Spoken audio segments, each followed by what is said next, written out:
তোমাকে যজ্ঞ করতে হবে। তো কিভাবে যজ্ঞ করতে হবে শোনো। ত্রেতায় রামে রাজা ছিল, অশ্বমের যজ্ঞ কইল। ত্রেতায় রামে রাজা ছিল, অশ্বমের যজ্ঞ কইল। দানব্রত যজ্ঞ হবে, মহারাজ দানব্রত যজ্ঞ হবে এবে। মহারাজ দানব্রত যজ্ঞ হবে এবে। তুমি যে যজ্ঞ করবে তার নাম হবে দানব্রত যজ্ঞ। তা দানব্রত যজ্ঞের নিয়ম কি মা? শোনো শোনো, যখন তুমি যজ্ঞ করবে যে জন যা চাইবে হাসি মুখে দিতে হবে। যে জন যা চাইবে হাসি মুখে দিতে হবে। যে জনা চাইবে হাসি মুখে দিতে হবে। দান করিবে হাসি মুখে, মহারাজ দান করিবে হাসি মুখে। মহারাজ দান করিবে হাসি মুখে। শোনো মহারাজ, তুমি যখন দান করবে হাসি মুখে দান করবে, কৃপণতা করবে না। আরো বলি শোনো, দান দিতে দিতে যখন তোমার সব ফুরিয়ে যাবে তখন কি করবে জানো? শোনো, সব শেষে দান দিয়া ভিক্ষার ঝুলি কাঁধে লইয়া। শেষে দান দিয়া ভিক্ষার ঝুলি কাঁধে লইয়া। সব শেষে দান দিয়া ভিক্ষার ঝুলি কাঁধে লইয়া। ভিক্ষা মেঘে খাবে মন সুখে, মহারাজ ভিক্ষা মেঘে খাবে মন সুখে। মহারাজ ভিক্ষা মেঘে খাবে মনু সুখে। এই যে মহারাজ বলি দান ব্রতের এই তরিতি। দান ব্রতের এই আস্তে তরিতি। বলছে তুমি দান করবে, দান করতে করতে যখন তোমার সব ফুরিয়ে যাবে, দান করার পরে মানুষের মনে অহংকার আসে মা, দেখবেন কেউ যদি বস্ত্র দান করে, অন্ন দান করে, তার ভিতরে অহংকার জন্মায়। তাই বলছে দান করবার পর তুমি ভিক্ষা করবে। ভিক্ষা করলে কি হবে? তোমার দানের অহংকার দূরে যাবে। দানের অহংকার দূরে যাবে। দানের অহংকার দূরে যাবে। দানের অহংকার দূরে যাবে। দানের ব্রতের এই তরিতি, দানের অহংকার দূরে যাবে। দান ব্রতের এই তরিতি। বলি শোনো শোনো হে রাজা, শোনো হে রাজন, দান ব্রতের এই তরিতি। এই তো রীতি। তোমার দানের অহংকার দূরে যাবে। দান অহংকার দূরে যাবে। ভিক্ষা মেঘে খাবে মনু সুখে। মহারাজ ভিক্ষা মেঘে খাবে মন সুখে। হরে কৃষ্ণ। এক ভক্ত কর্মসূত্রে আছেন, যে কর্মসূত্রে আছেন, যদি সেই কর্ম তার দিনে দিনে আরো ভালো হয় তাহলে তিনি এবছর 1001 টাকা দিয়েছে, যার নাম বেনু দেবনাথ। তো পরের বছরে তিনি আরো অনেক অর্থ দান করবেন ভগবানের সেবার জন্য। নিতাই গৌর হরিবল হরিবল।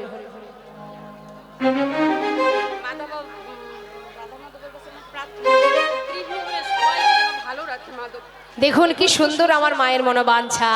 আমার মা বলছেন আমি শুধু এইটুকুই ভগবানের কাছে কামনা করি, জগতে যত জীব আছে সবাই যেন ভালো থাকে। নিতাই গৌর হরিবল হরিবল হরিবল।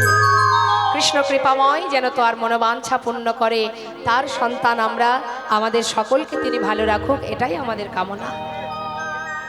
তিনি 501 টাকা দিয়েছেন গোবিন্দ সেবার জন্য। আপনি আচ্ছা, তার মনোজ দেবনাথ, তার মনোবাঞ্ছা পূর্ণ হলে 501 টাকা দিয়েছে এবছর, পরের বছর আরো দেবেন। আচ্ছা আস্তে একটা কথা আপনাদের বলি, কমিটি দাদারা যারা আছেন, হরে কৃষ্ণ, একটা মনোজ পাল।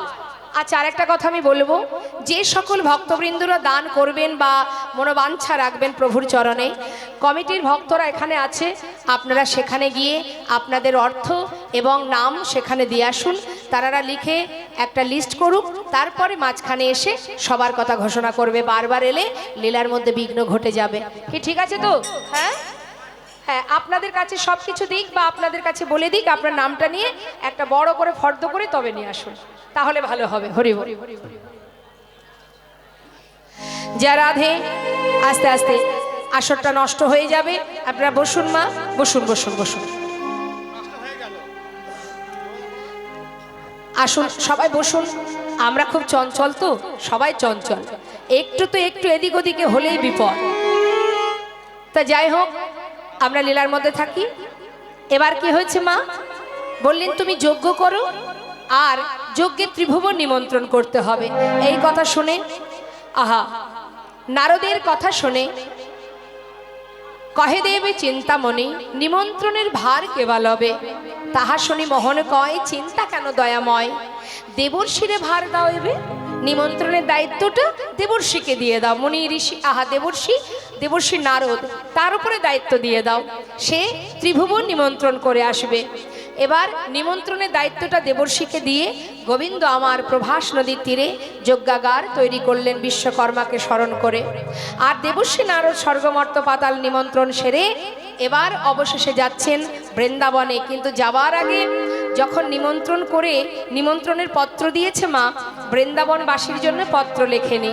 তাই বলরাম বলেছিল, ভাই সব জায়গায় নিমন্ত্রণ করলি কিন্তু বৃন্দাবনের জন্য নিমন্ত্রণ পত্র লিখবি না। বলরামের কথা শুনে গোবিন্দ বলেছিল, দাদা সবাইকে নিমন্ত্রণ করলে আসবে, কিন্তু বিনা নিমন্ত্রণে যে আসে সেই হচ্ছে প্রকৃত আপনজন, ভালোবাসার জন। তাই আমি পত্র লিখিনি। তুমি বলছো যখন আমি মায়ের জন্য পত্র লিখব, তাই মাতা পিতার জন্য পত্র লিখে দেবর্ষির হাতে দিলেন মা। দেবর্ষি নারদ সেই পত্র নিয়ে সবাইকে নিমন্ত্রণ করে অবশেষে এলেন বৃন্দাবনে। বৃন্দাবনে এসে মা যশোমতীকে খবর দিল। এদিকে শ্রীমতী রাধারানী আমার, তিনি ক্ষণে চৈতন্য ক্ষণে অচৈতন্য। সখীরা সবাই চিৎকার করে ডাকছে, রাধে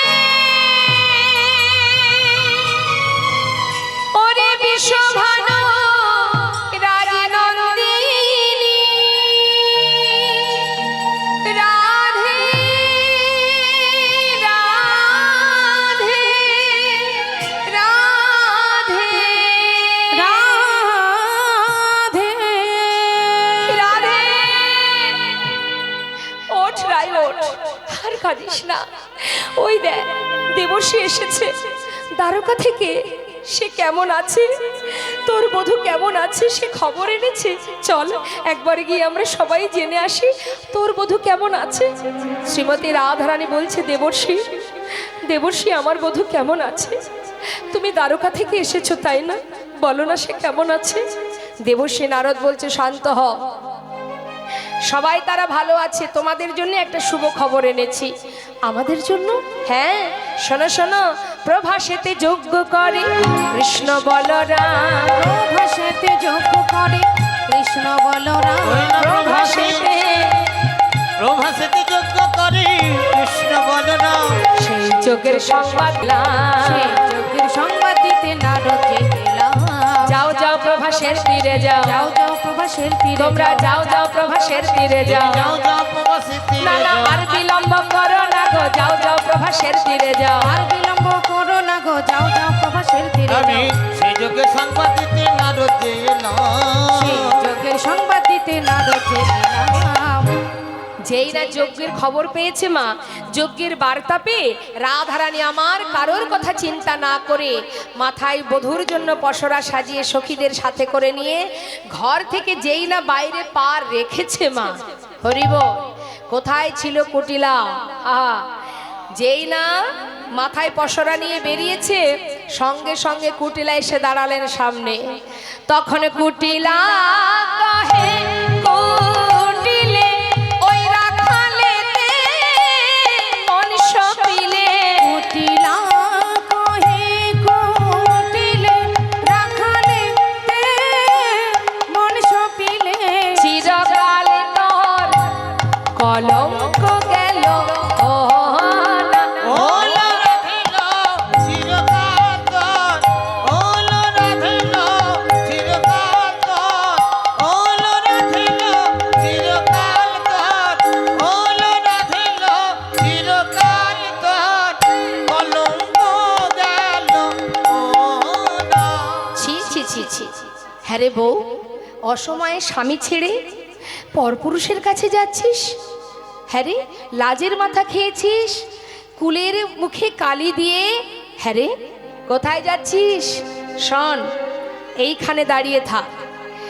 আমি কুটিলা, তুই যেখানেই যাস না কেন আজ আমি তোকে যেতে দেব না। বল কোথায় যাচ্ছিস? রাধারানী কোনো কথাই বলছে না মা। যত কথা রাধারানী বলছে না তত কুটিলার রাগ বেশি হয়ে যাচ্ছে। রাধারানী কথা বলছে না বলে তার আরো বেশি রাগ হচ্ছে। হ্যাঁ, তখন কুটিলা বলছে, তুই এইখানে দাঁড়িয়ে থাক, আমি চললাম দাদাকে ডাকতে। শ্রীমতী রাধারানী বললেন, যাও ননদিনী, তুমি আমার স্বামীকে ডেকে নিয়ে এসো, যাও, আমি এইখানেই রইব, এইখানে দাঁড়িয়ে আছি। শ্রীমতী রাধারানী কথা মতো কুটিলা যাচ্ছে দাদাকে ডাকতে। এখন আয়ান পূজায় রত, ভবানী মায়ের পূজায় ব্যস্ত, শ্যামা মায়ের পূজা করছে। এমন সময় কুটিলা গিয়ে উপস্থিত। দাদা, ও দাদা, এদিকে এসো, এদিকে এসো। সারাদিন তো মায়ের পূজা নিয়ে থাকো, বাড়িতে কি হচ্ছে না হচ্ছে একটু দেখাশোনা করবে না? এই যে তোমার বউ গো, তোমার বউ তোমার কোলে কালি দিয়ে ওই কেলে ছোড়ার কাছে যাচ্ছে। পারবো না মানে পথের মাঝে দাঁড় করিয়ে রেখেছি, এক্ষুনি চলো আমার সঙ্গে। আয়ান বলছে, দেখ কুটিলা, প্রতিদিন তুই ওই বৌদির নামে নালিশ করিস, শুনতে শুনতে আমার অধৈর্য হয়ে গেছে। শোন, আজকে যদি তোর কথা সত্য হয়, ওই বউকে আমি আর বাঁচিয়ে রাখবো না, আর যদি দেখে মিথ্যে, তাহলে তোকে আমি আর বাঁচিয়ে রাখবো না। হ্যাঁ গো হ্যাঁ দাদা, তুমি চলো না। আয়ান কি করেছে, মা তাড়াতাড়ি করে মায়ের হাত থেকে ওষিটা নিয়েছে, রাধারানীকে প্রাণে মারবে তাই। ক্রোধেতে আয়ান হয়ে কম্পমান, ক্রোধেতে আয়ান হয়ে কম্পমান, ওষি তুলে নিল হাতে। ওই না ক্রোধেতে আয়ান হয়ে কম্পমান, ও মায়ের ওষি তুলে নিল হাতে। কাঁপিতে কাঁপিতে দাঁড়ালো আসিয়া কুটিলার সম্মুখেতে, কাঁপিতে কাঁপিতে দাঁড়ালো আসিয়া কুটিলার সম্মুখেতে। এই দেখ ওষি নিয়ে এসেছি, এই দেখ ওষি নিয়ে এসেছি, এই দেখ ওষি নিয়ে এসেছি, এই দেখ ওষি নিয়ে এসেছি। ফুলের কাঁটা দূর করিতে এই দেখ ওষি নিয়ে এসেছি। আমার ফুলের কাঁটা দূর করিতে এই দেখো ওষি নিয়ে এসেছি। কাঁপিতে কাঁপিতে দাঁড়ালো আসিয়া কুটিলার সম্মুখেতে, দাঁড়ালো আসিয়া কুটিলার সম্মুখেতে। হাতে ওষিটা নিয়ে কুটিলার সামনে দাঁড়িয়েছে, দেখতে পাচ্ছিস? দেখতে পাচ্ছিস তো? আচ্ছা আমার মায়েরা বলুন, কুটিলা কি শুধু বৃন্দাবনে পাওয়া যায়?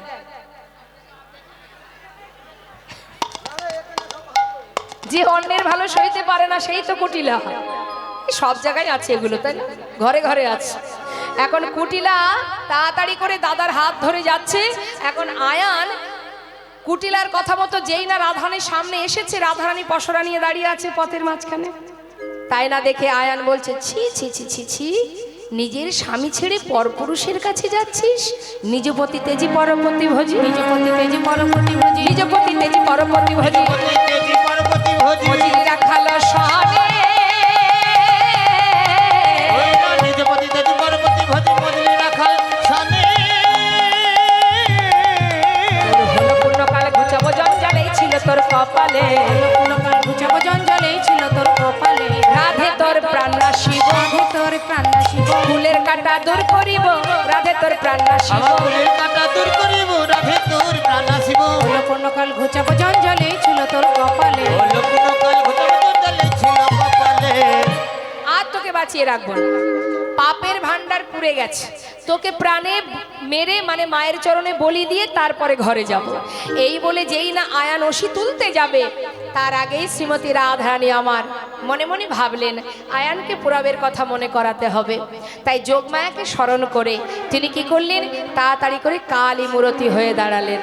শ্রীমতী রাধারানী নবকদম্বিনী যিনি রসের পরিপাটি, নবকদম্বিনী যিনি রসের পরিপাটি, নবকদম্বিনী যিনি রসের পরিপাটি। নীল শাড়ি খসাইয়া পরায় অরুন্ধতী, নীল শাড়ি খসাইয়া পরায় অরুন্ধতী। কালী মূরতি হয়ে রায় দাঁড়াইল।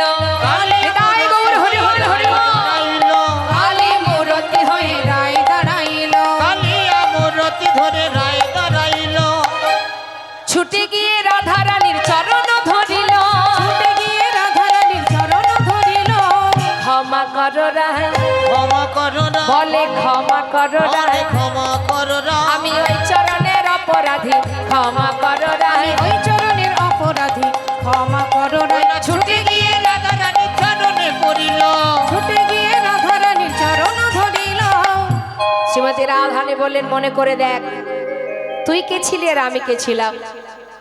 তুই ছিলি সুতাপারিষি, সাধনা করেছিলি বিষ্ণুর কাছে যে তোমার বামে যে লক্ষ্মী তাকে আমি আমার পত্নী রূপে পেতে চাই।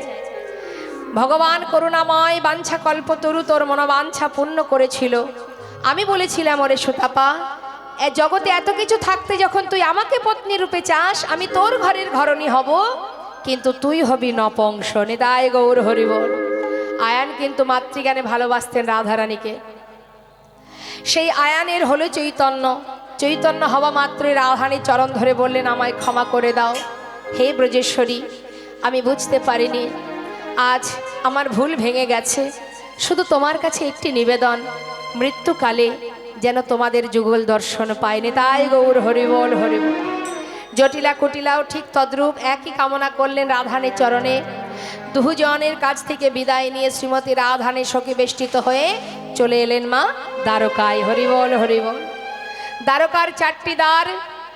প্রথম দ্বারে মা যশোমতী, দ্বিতীয় দ্বারে নন্দ উপানন্দ ব্রজবাসীগণ, তৃতীয় দ্বারে সখাগণ, আর চতুর্থ দ্বারে রাধারানী অষ্টসখীগণ। এখন অষ্টসখী বেষ্টিত রাধারানী দ্বারে এসে দাঁড়িয়ে বলছে, আয় দাঁড়ি, আয় দাঁড়ি, দ্বার ছেড়ে দে, ভিতরে যাব। দাঁড়ি বলছে, কোথা থেকে এসেছো তোমরা? এই বেশে ভিতরে যাওয়া যাবে না। ভিতরে প্রবেশ করতে গেলে স্নান করে এসো গঙ্গা থেকে, শুদ্ধ বসন পরে এসো। তখন সখীরা মৃদু হেসে বললেন, দাঁড়ি তুই তো জানিস না, তুই কাদেরকে বলছিস স্নানে যেতে? হ্যাঁ, আমরা যাব গঙ্গা স্নানে?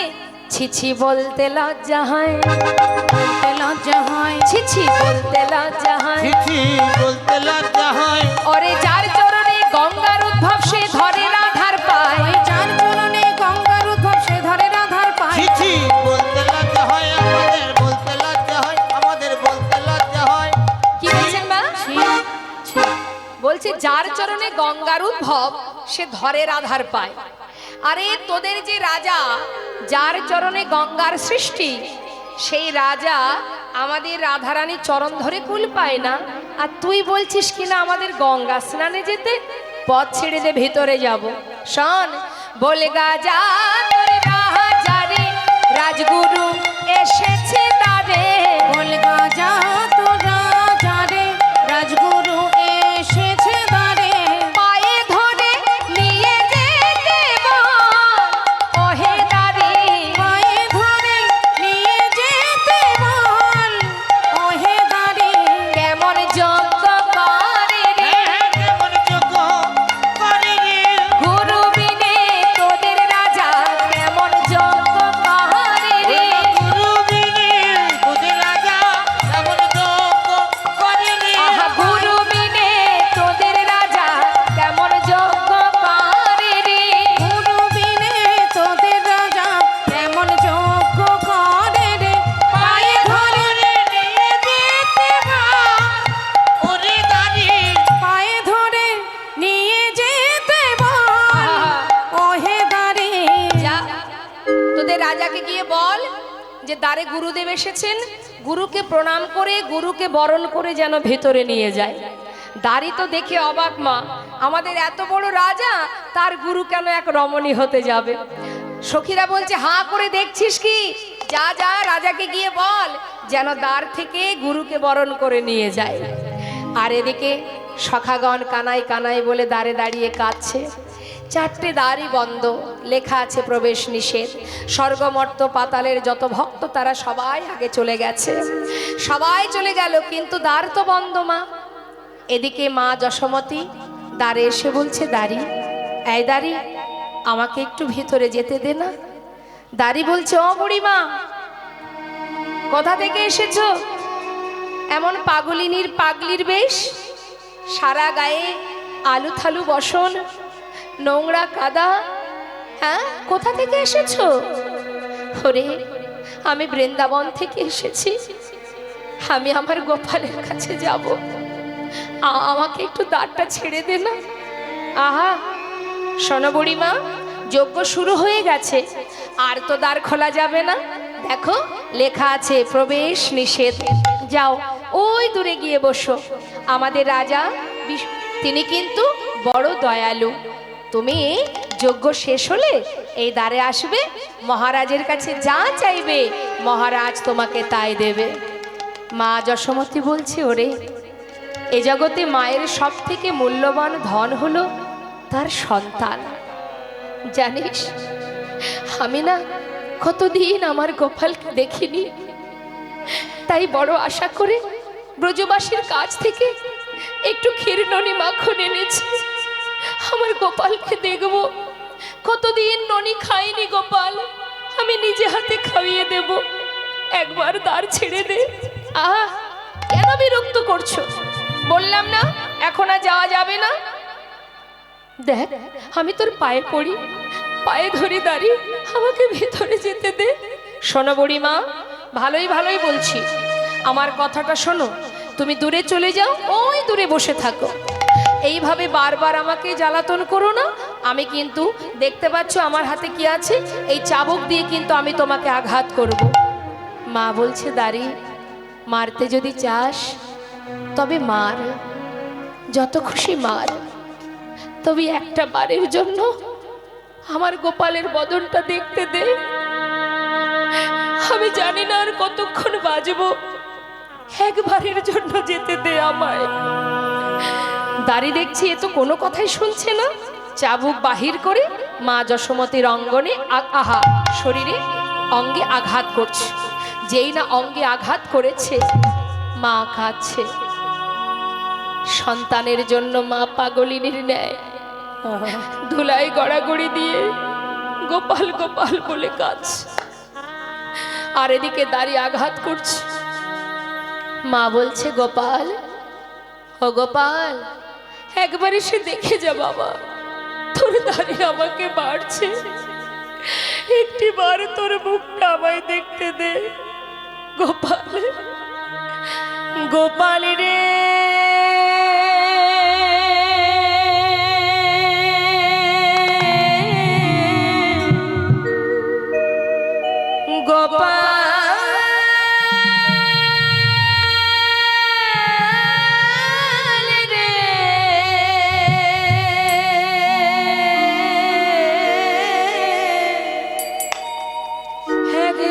সারা দে গোপাল, সারা দে।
বাজিয়েছিলে ওরে গোপাল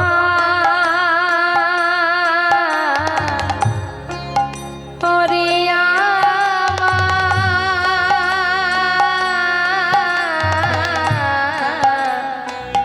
আমার গোপাল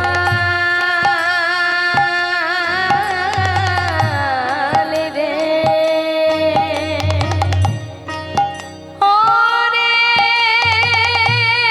গোপাল রে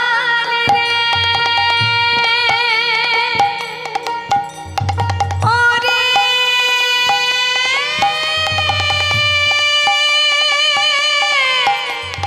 গোপাল রে ওরে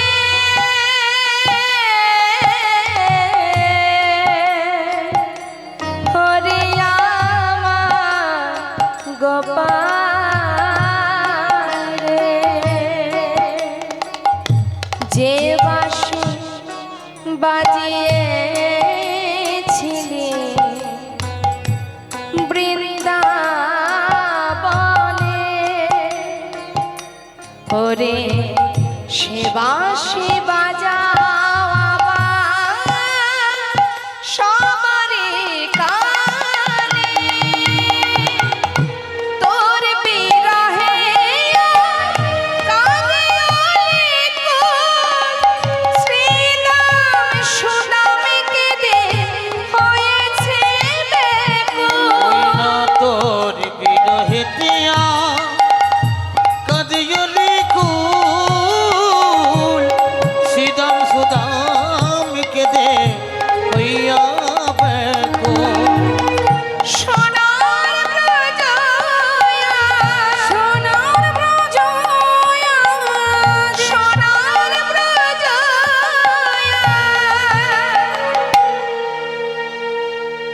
আধার হলো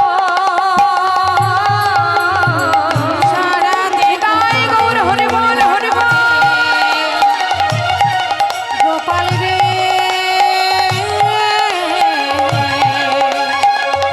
সারা দে গোপাল সারা দে ওরে গোপাল রে সারা দে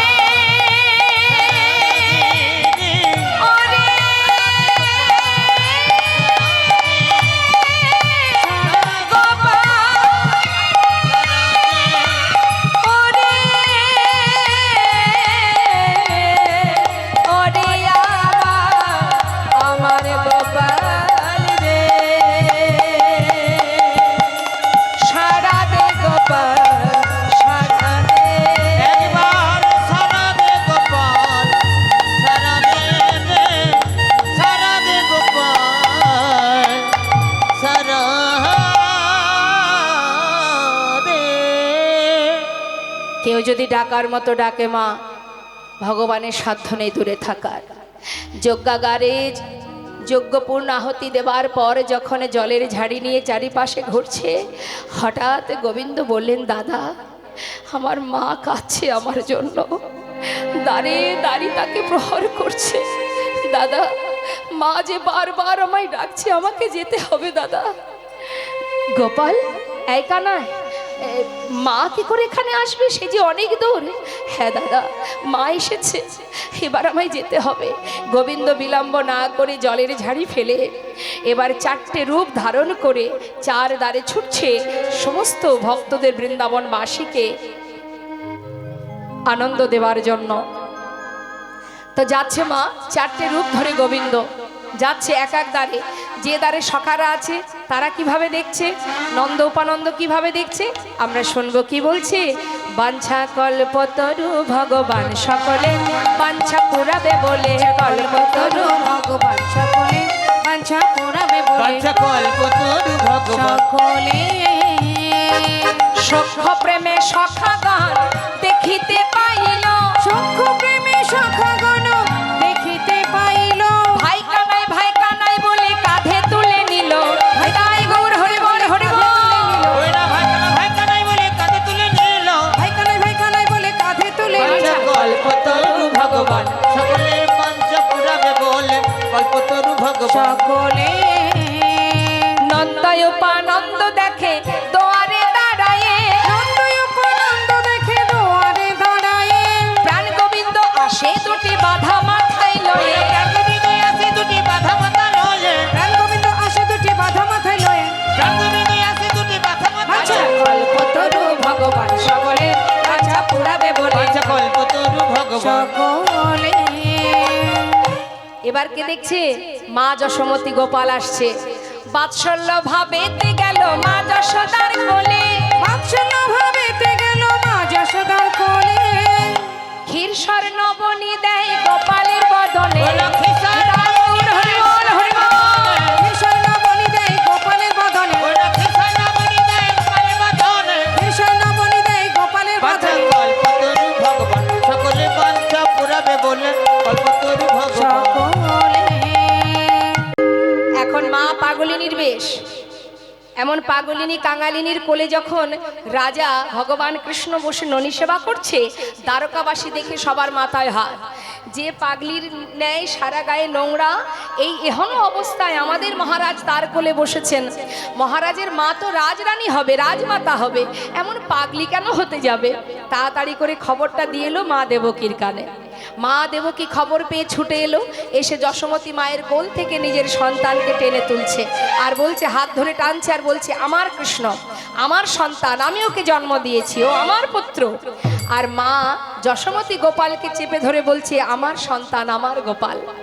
চিন্তা করছে সবাই মিলে, প্রকৃত তাহলে কৃষ্ণের মাকে। দ্বারকাবাসী বললেন, শোনো, দুজনের মধ্যে দ্বন্দ্ব না করে পরীক্ষা দাও, পরীক্ষা দিলে প্রমাণিত হবে কে প্রকৃত মা।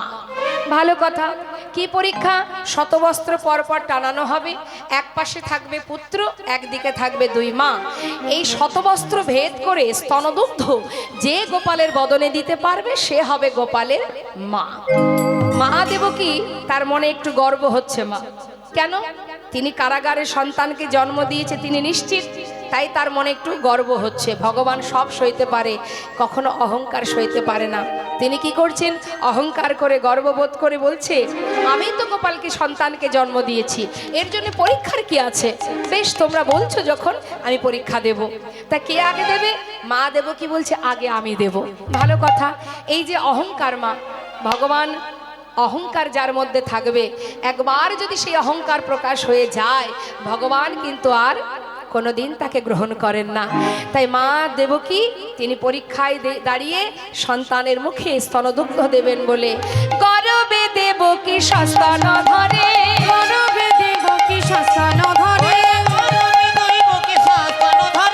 প্রথম বসন ভেদি না করে, প্রথম বচন ভেদ না করে, প্রথম বসন ভেদি না করে, প্রথম বচন ভেদ না করে, ভেদ হলো না, ভেদ হলো না, ভেদ হলো না, আহা প্রথম বসন ভেদ হলো না, প্রথম বচন ভেদ হলো না, প্রথম বসন ভেদি না করে, প্রথম বচন ভেদ না করে। একটা বস্ত্র ভেদ হলো না, গোপালের বদনে পৌঁছাবে কি করে? শতবস্ত্র টানানো আছে। এবার মা যেই সরে গেলেন, মা যশোমতী এলেন। যশোমতী মা দীনতা প্রকাশ করে বললেন, গোপাল, সমাজের পরীক্ষায় যদি আমি হেরে যাই, সবাই জানবে আমি তোর মা নই, কিন্তু বাবা আমি তো জানবো তুই একমাত্র আমার সন্তান, তুই ছাড়া আমার আর কেউ নেই।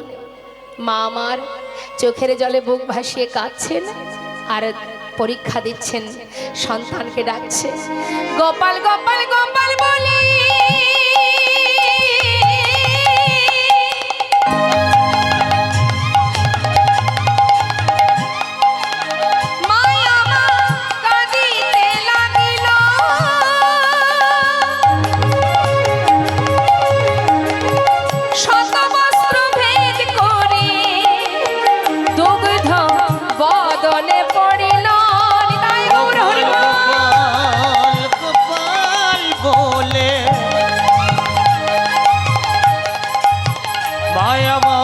ডাকিয়াই উঠিল,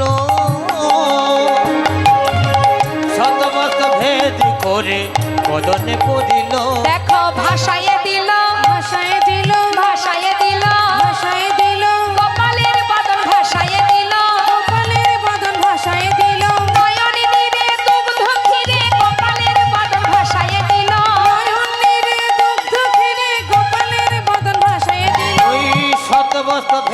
করে বদনে করিল শতবস্ত্র ভেদ করে দুগ্ধ বদনে পড়িল।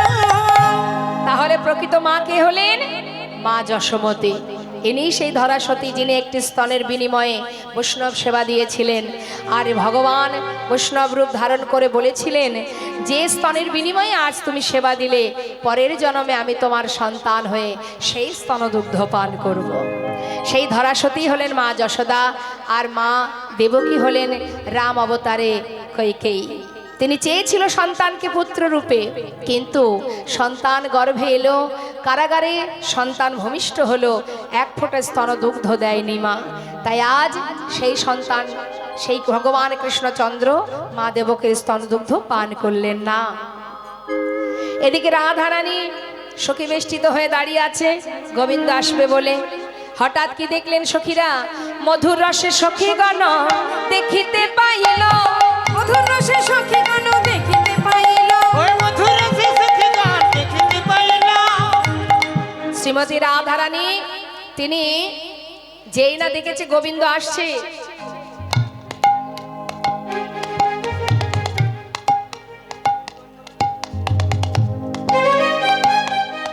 রাধারানী আমার গোবিন্দকে আসতে দেখে তাড়াতাড়ি করে মুখটা ঘোরালেন।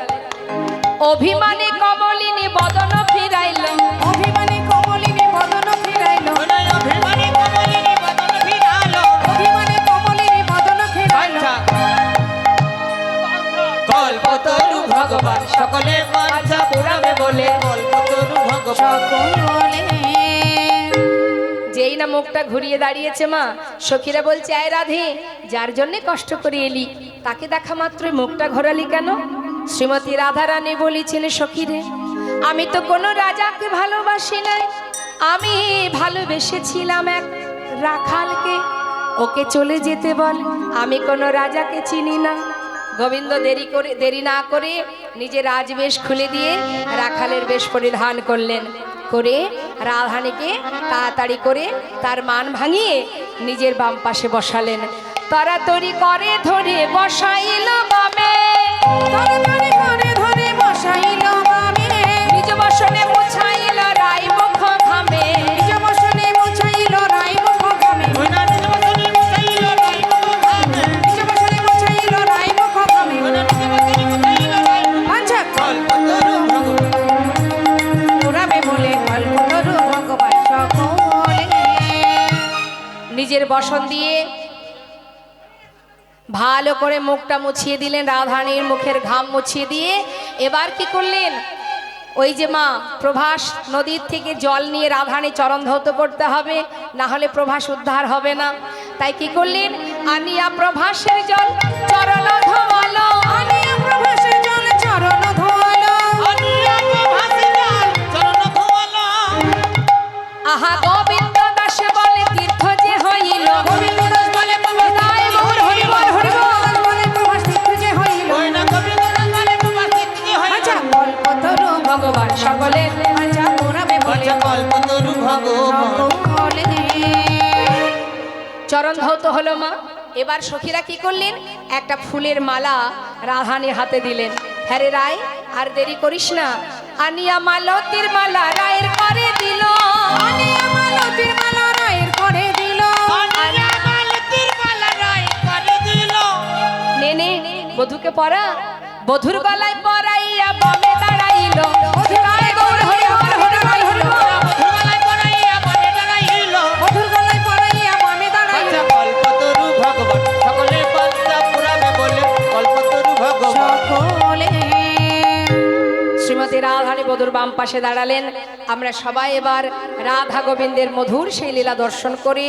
এবার আমরা যুগল দর্শন পাবো। দেখতেই পাচ্ছেন রাধা গোবিন্দ যুগলে আছেন, আপনারা দর্শন করুন, নয়ন ভরে দেখে নিন মা, আর ভাগ্যে হয় কি না হয় এই যুগল মূর্তি যেন আমরা মৃত্যুকালে অন্তিম সময়ে যেন এই যুগল দর্শন পাই, এই কামনা নিয়ে সবাই দু চোখ ভরে দর্শন করুন। মহাজন বললেন, দেখো দেখো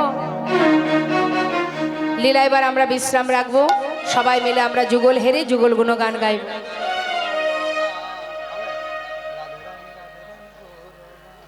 জয় রাধেশ্যাম, সবাই মিলে আমরা গাইব।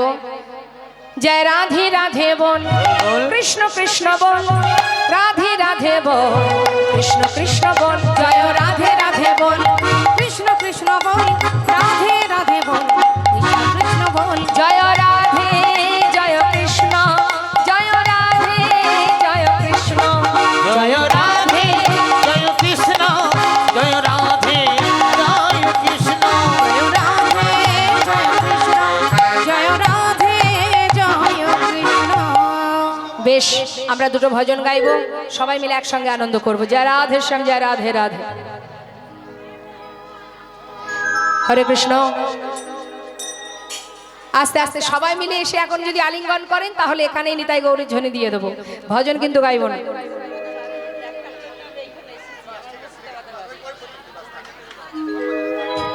জয় রাধে শ্যাম।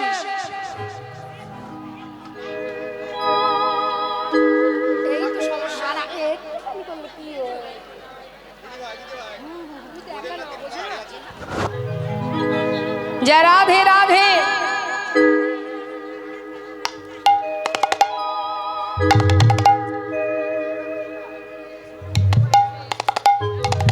জয় রাধে।